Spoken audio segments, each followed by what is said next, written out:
You were at the forefront of the campaign to remove Edwin Sifuna from the Secretary General's position. Are you happy now? Well, it's not a question of being happy, Jeff. We need to understand that the most talked about party for almost 2 decades in this country is ODM. And it's not by accident. But we have also to realize that ODM is at a turning point because a bigger part of ODM has been lost. That is Raila Odinga. If there is any time that ODM needed coherence in terms of communication and unity, it is this time. Tell me something. What sin did Sifuna commit?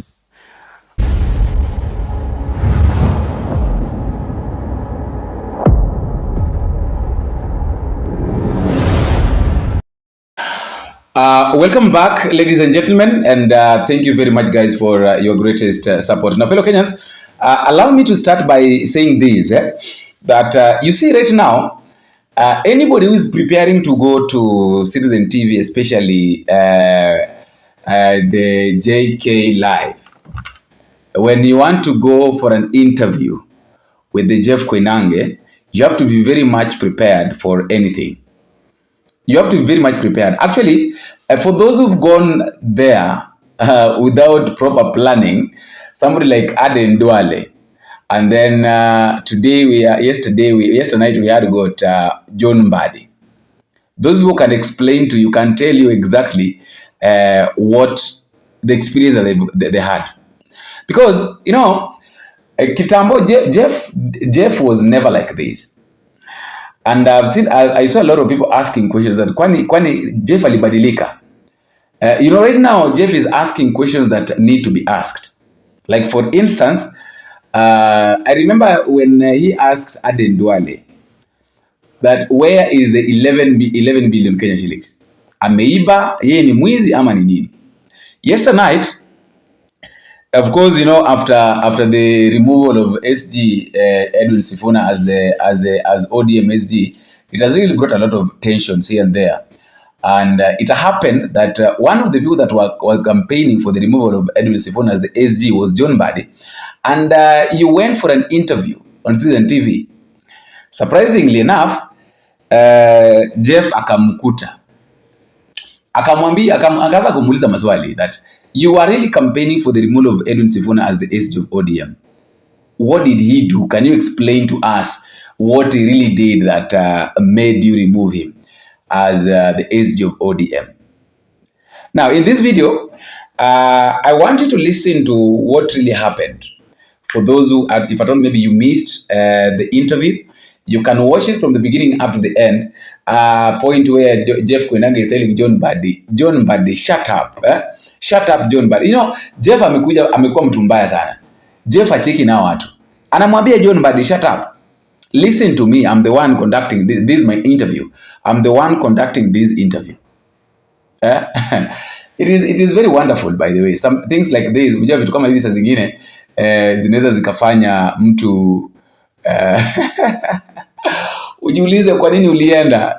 Unaweza ukajiuliza kwa nini ulifanya makosa ukaenda interview ya JEPH KOINANGE. So fellow Kenyans, please, I would like you to watch this interview from the beginning up to the end, and then after watching it, don't forget to drop me a comment. Don't forget to tell me where you're watching this video from and how these videos are reaching you. Until you meet again in the next video, if it is possible, I've been your host, both. So, you know, watch this. You were at the forefront of the campaign to remove Edwin Sifuna from the Secretary General's position.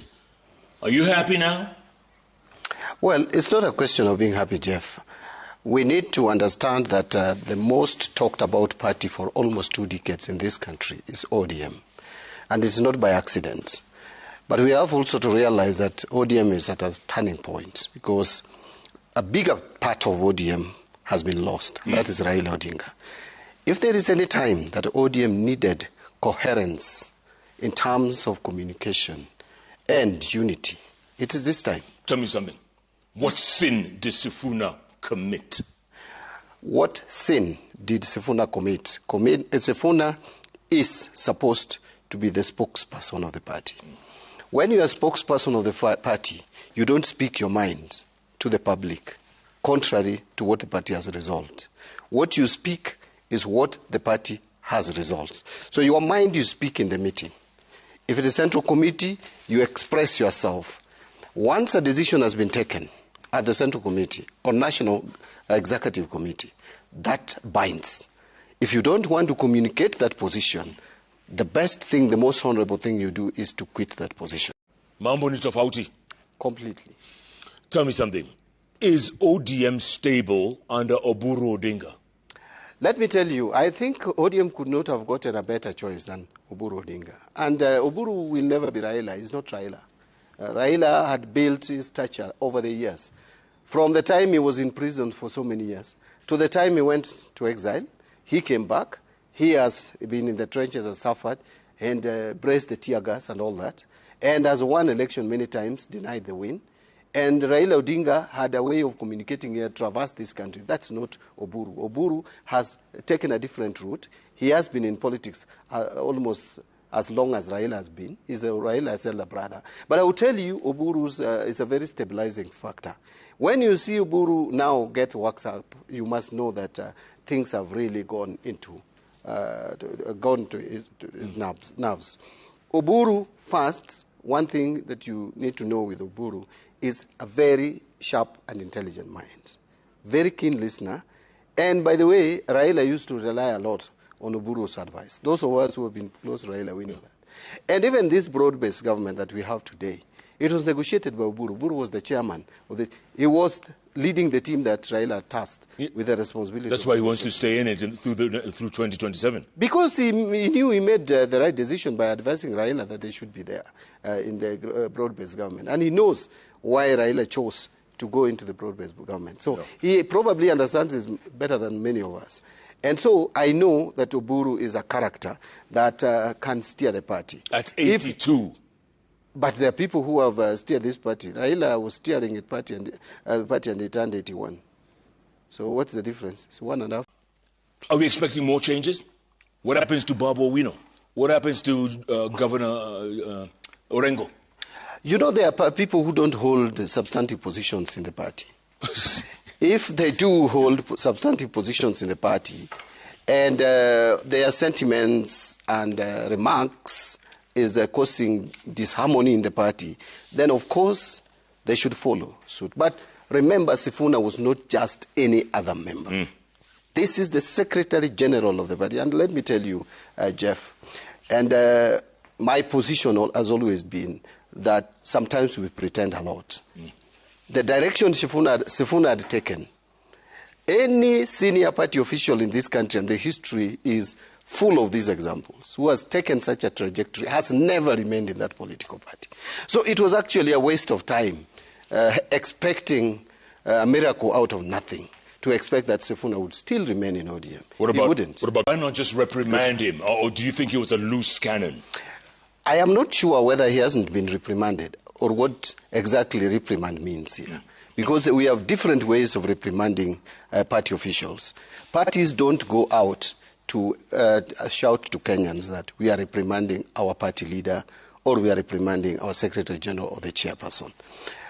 What parties do is to talk to you, and if you cannot listen to the party, then the party takes a decision. And the decision can be taken at the party organs. And I'm happy that at least the party organs are now acting. And to me, they have acted within the law, within the constitution of the party. National Executive Committee has just recommended. Sifuna has not been removed. He has been recommended for removal. And in its place, the moment you recommend, then you put acting until it is ratified. First, it should go to the National Governing Council. Then it goes to the National Delegates Conference. By the way, National Governing Council can put an acting Secretary General who would effectively execute the mandate of Secretary General, awaiting the ratification by NDC. So, listening to what came out of Mombasa, I think the party has followed the party constitution. You were party chairman for 8 years, right? For 11 years. For 11 years, yes. Pardon me. 11 years. Is ODM on its deathbed? Jeff, let me make this very clear, that After the death of Raila, I don't think anyone expected that it would be smooth sailing. There had to be turbulence. So what ODM is going through is turbulent times. But the ODM being on its deathbed, this has been said of ODM so many times. This is not the first time. I have heard ODM being on its deathbed from the time the Pentagon members left, the time Ababu left, the time. So many people have been putting ODM on deathbed, but ODM has always come out very strong.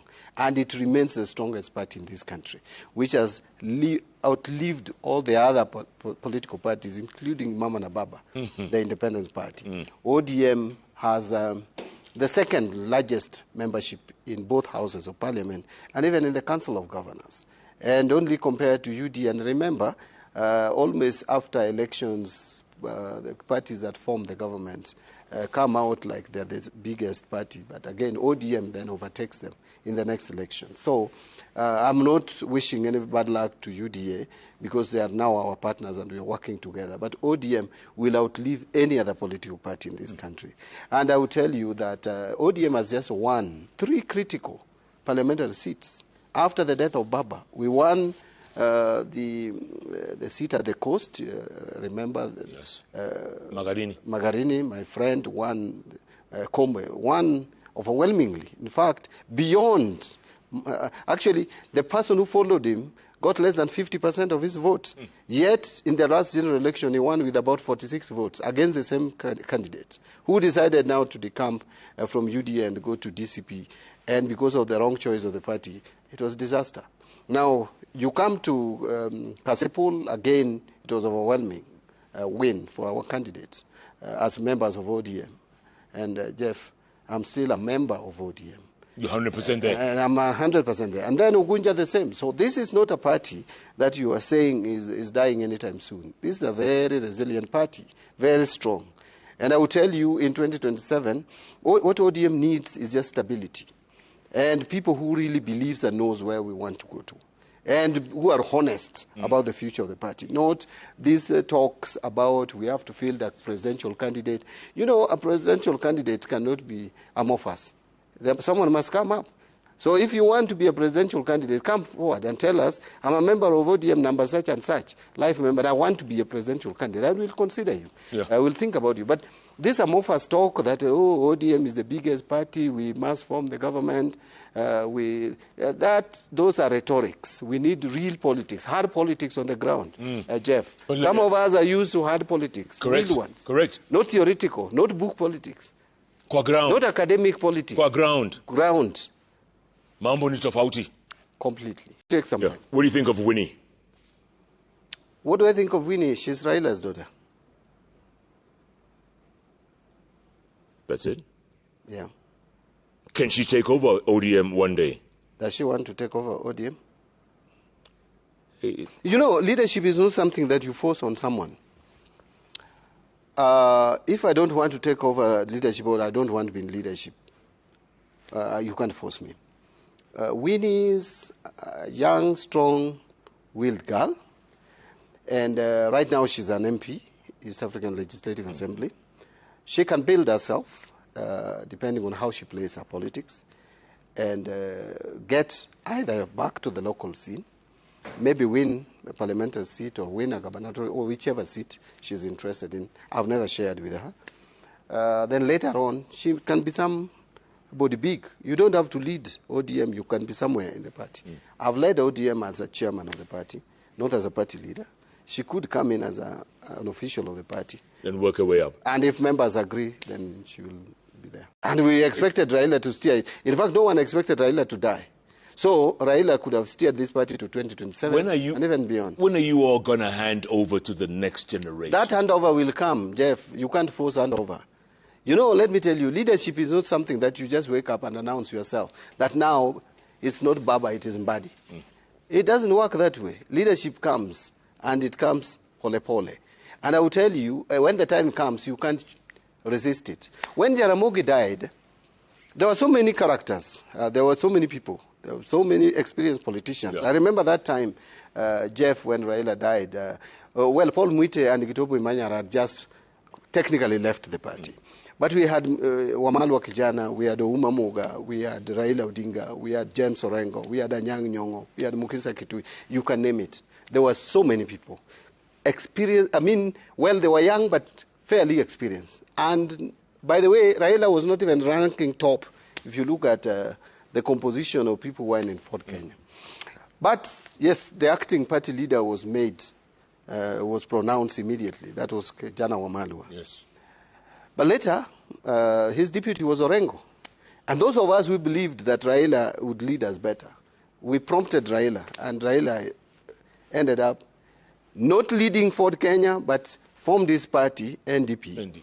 And those of us who had like minds joined him, and NDP defeated Fort Kenya in the 1997 election. I came number 3 after Kibaki and President Moi. Do you see history? So that's how Raila became the leader of the party and of a bigger constituency. Today it is Oburu. I don't know for how long he will lead the party. Ni Mungu ndiye anajua. In fact, there are people who think because he's too old, he will leave it for a short time. God knows when the time we have in this world. I remember, Jeff, there was one time in 2002, one parliamentary candidate said in a funeral that the MP, the outgoing MP then, who was unwell, was going to die, so there was no need of voting for him. The gentleman did not see the election.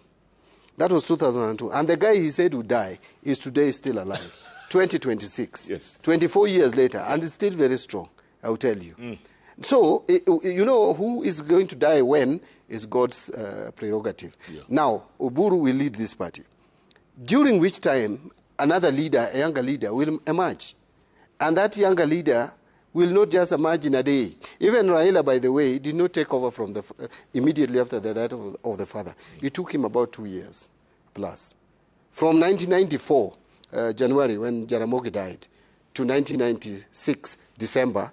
And even after that, it was not proved until the general election of 1997 that Raila had taken over a huge chunk of the Jaramogi followers. Bundolo says, I would like to ask the Cabinet Secretary, Mr. MBADI, how he feels when members of ODM who share the County Public Accounts Committee are mentioned as extortionists within the Senate Oversight Committee. Does he agree with his boss, the President, who last year during the devolution conference in Homa Bay County spoke openly about some parliamentarians demanding bribes from the executive? You know, I've listened to that story, and it is disheartening. I just hope it is not correct. If it is true, it is very unfortunate. You know, Public Accounts Committee, and I chaired Public Accounts Committee, is the watchdog. And this is not the first time we have had this kind of accusation.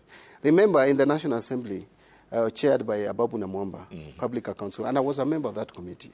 All the members were removed except about 2 of us who were not mentioned.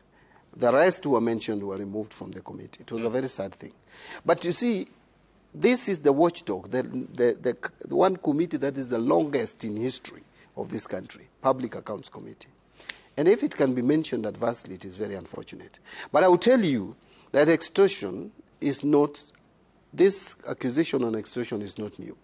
And I think Parliament needs to do some self-reflection and just ask themselves, do we have some bad people among us? There may be very few, but they need to be smoked out.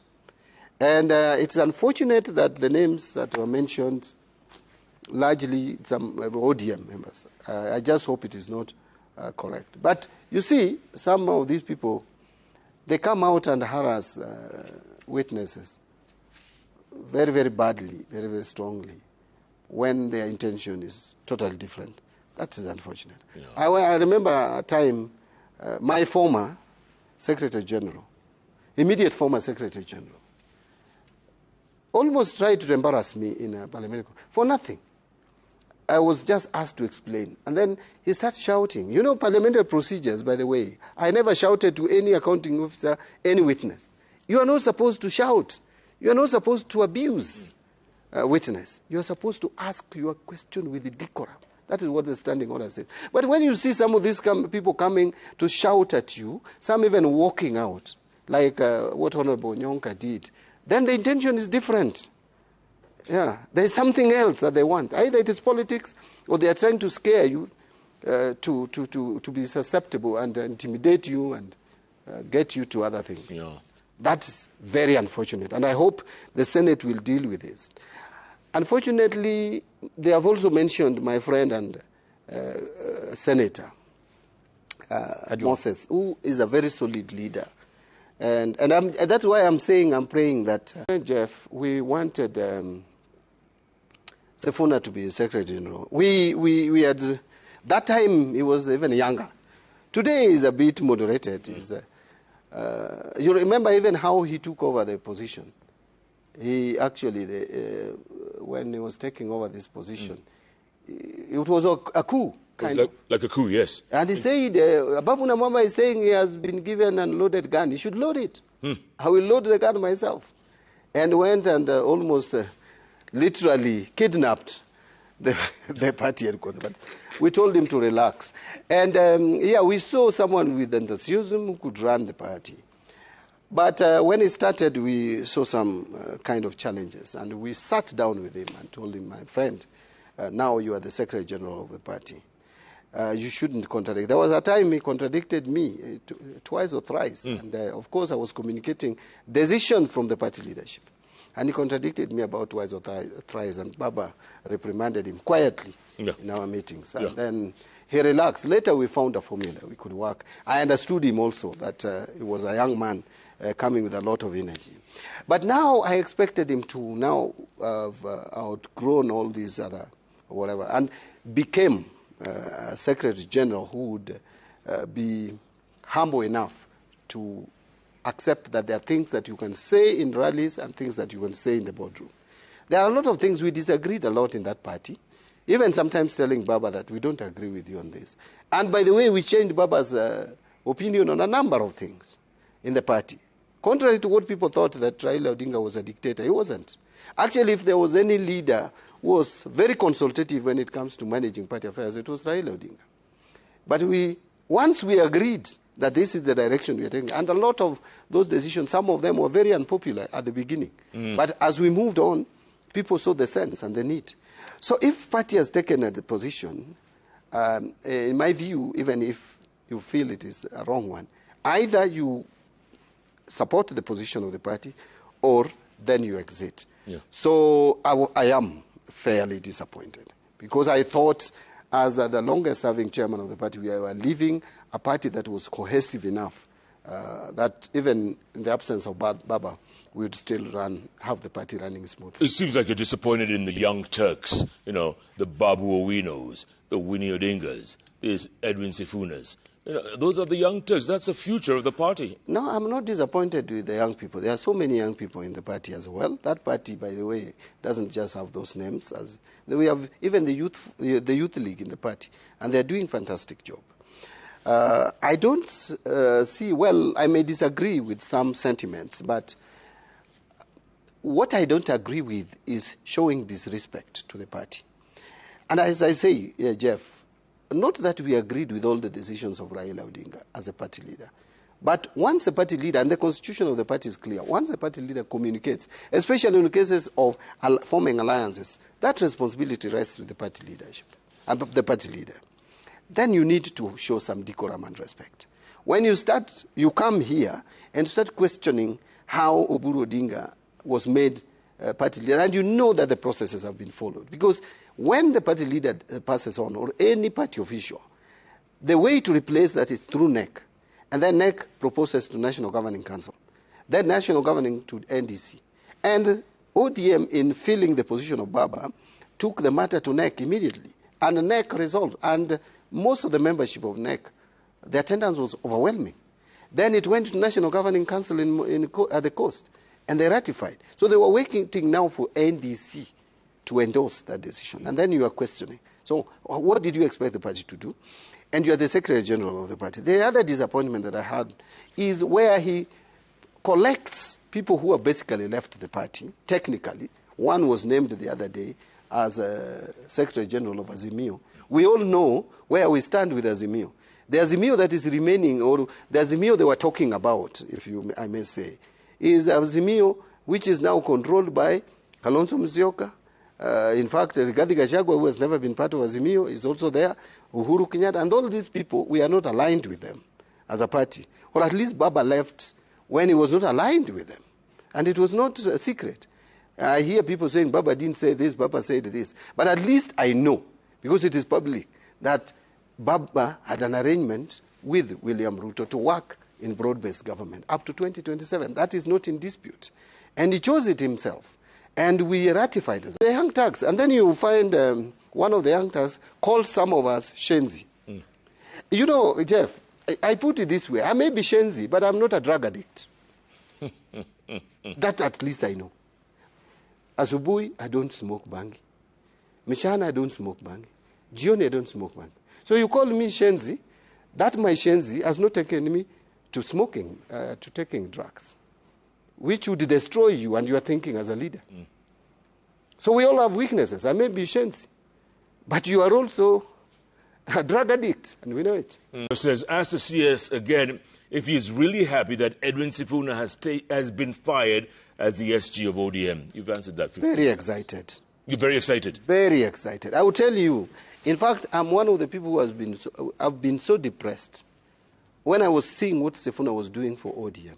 I am sure Raila Odinga invested his life in ODM not to die and have ODM Izambaratika immediately. That could not be the legacy of Raila Odinga. You need to sometimes swallow your pride, calm down, for the sake of Raila's party.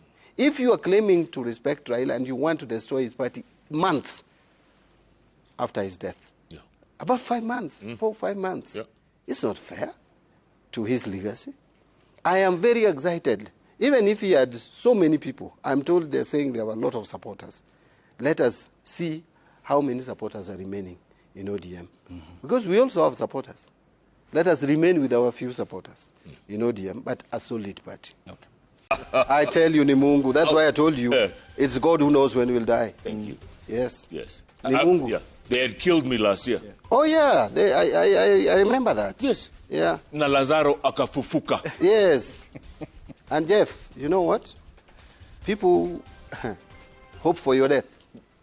They died. Watakuacha hapa. Watakuacha. Yeah, watakuacha.